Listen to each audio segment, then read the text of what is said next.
Olá pessoal, hoje eu vou falar para vocês sobre hipotensão postural ou hipotensão ortostática, que é a queda da pressão quando nós ficamos em pé.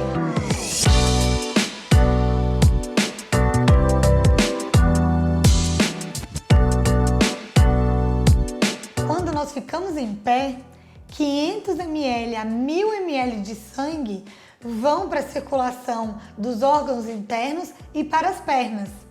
Tanto que quando a gente passa mal e tem tontura, a primeira coisa que a gente faz é deita a pessoa e levanta as pernas, porque a gente sabe que esse sangue que está nas pernas ele vai voltar e ele vai circular melhor o cérebro. Então essa tontura, a hipotensão postural decorre dessa hipoperfusão cerebral.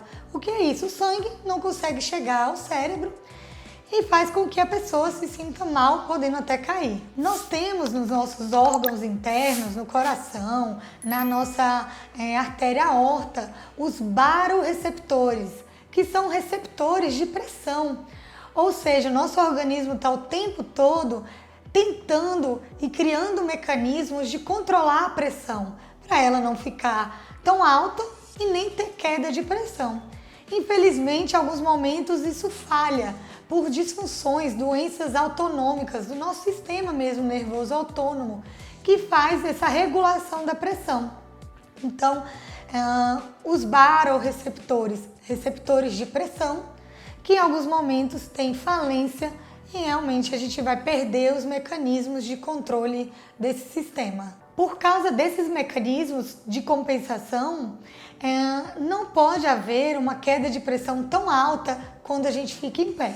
Então é natural que haja uma queda da pressão entre 5 a 10 milímetros de mercúrio, mas uma queda além de 20 milímetros na pressão sistólica e além de 10 milímetros de mercúrio na pressão diastólica já é considerado hipotensão postural. Outro fator que a gente leva em conta é a frequência cardíaca.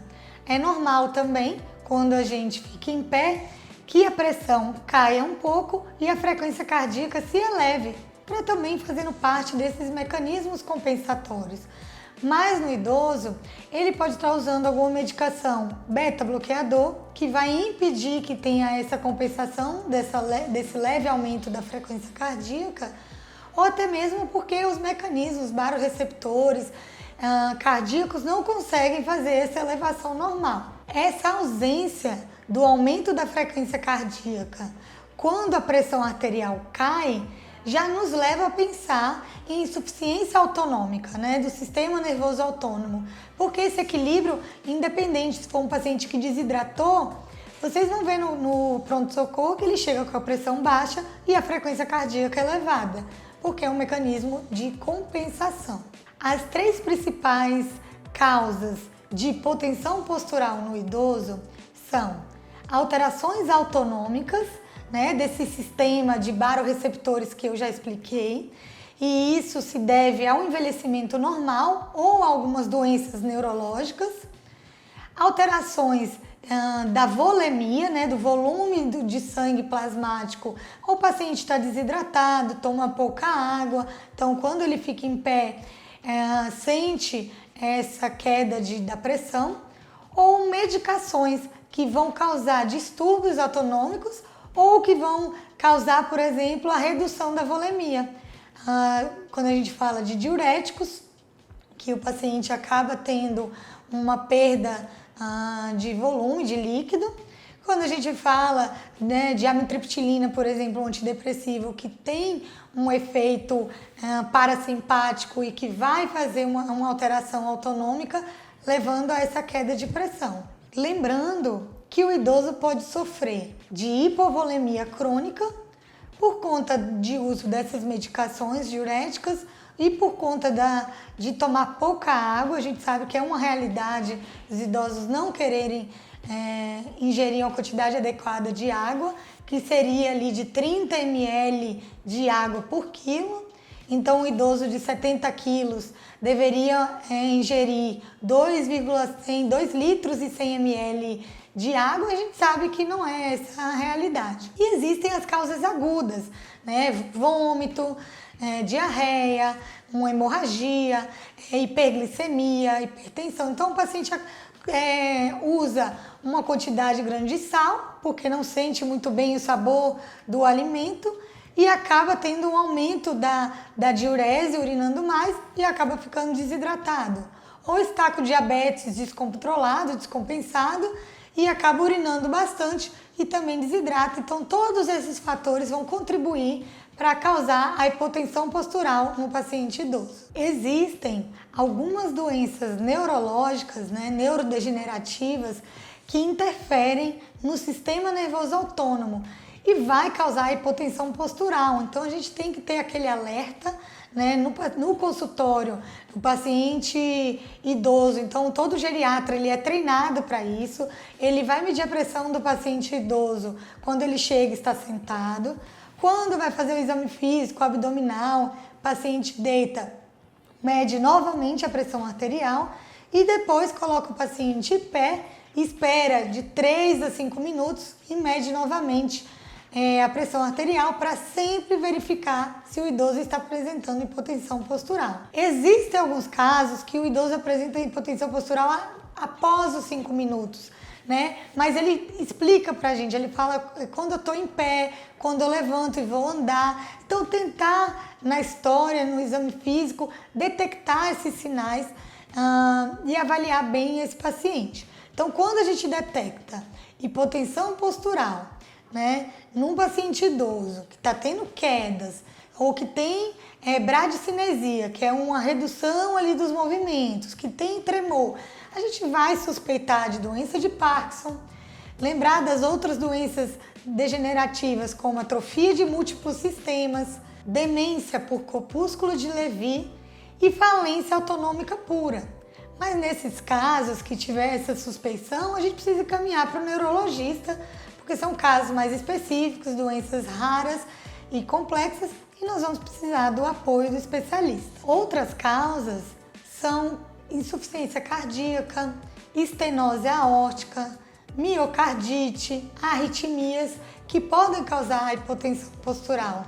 E doenças metabólicas, lembrar de insuficiência adrenal, que vai ter uma redução dos corticoides, mineralocorticoides, que regulam também a quantidade de sódio, de água, de glicose, fazendo com que, se tiver distúrbios nesses mecanismos, a gente vai ter a queda de pressão, podendo ser em qualquer momento, mas agravada quando fica em pé.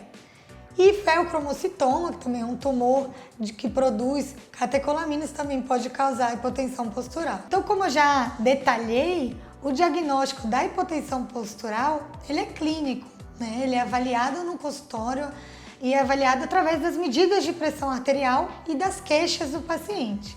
Então, quando eu fiz o diagnóstico, agora eu vou avaliar todas as medicações que o paciente usa, se o paciente faz uso de bebida alcoólica, se tem diabetes, se está descompensado da hipertensão arterial, se tem alguma doença maligna, uma neoplasia, se tem anemia. Então, uma série de fatores que nós vamos buscar para tentar identificar a causa, sempre tendo que organizar a parte medicamentosa e tratar as comorbidades descompensadas.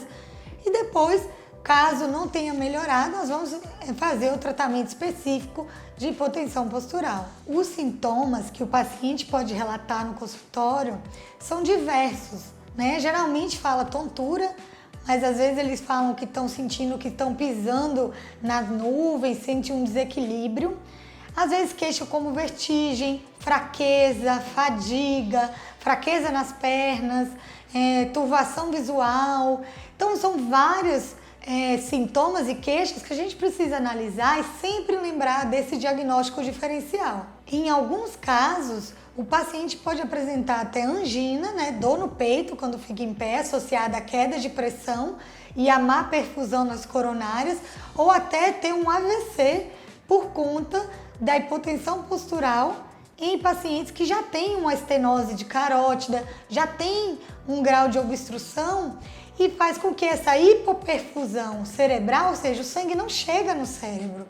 Então, um paciente de 15 anos que levanta rápido, rapidamente os mecanismos compensatórios vão controlar essa queda de pressão. Agora imagine um idoso hipertenso, diabético, com já uma série de obstruções arteriais sistêmicas, tanto em membros inferiores, coronárias, carótidas, cerebrais, ele vai ter uma hipoperfusão do cérebro e pode até ter uma síncope, pode até ter um desmaio. As complicações ter uma queda, ter um AVC, precipitar uma arritmia, né, uma fibrilação atrial por conta dessa alteração pressórica, alterações cognitivas por conta de comprometimento vascular, porque imagina, essas quedas de pressão e que não perfunde algumas áreas do cérebro podem ir causando pequenos AVCs assintomáticos. E esse paciente, daqui 5, 10 anos, vai apresentar falhas de memória, alterações mesmo semelhantes a Alzheimer, sem ser Alzheimer, sendo demência vascular. Lembrar também do risco de depressão, já que esse paciente acaba se isolando, fica com medo de sair, com medo de ter tontura, com medo de cair e acaba ficando em casa, isolado, e é um risco muito alto de ter um transtorno depressivo. Por tudo isso que eu falei, vocês devem ter percebido a importância do diagnóstico dessa doença. Ela é séria, ela é frequente nos idosos e é muito comum de passar batido. Em alguns momentos a gente considera como uma tontura, passa medicações para labirintite e o paciente continua apresentando hipotensão e com as complicações crônicas e agudas dessa doença. Então hoje estou terminando esse vídeo. Fique ligado no nosso canal do YouTube porque o próximo vídeo é sobre como tratar a hipotensão postural.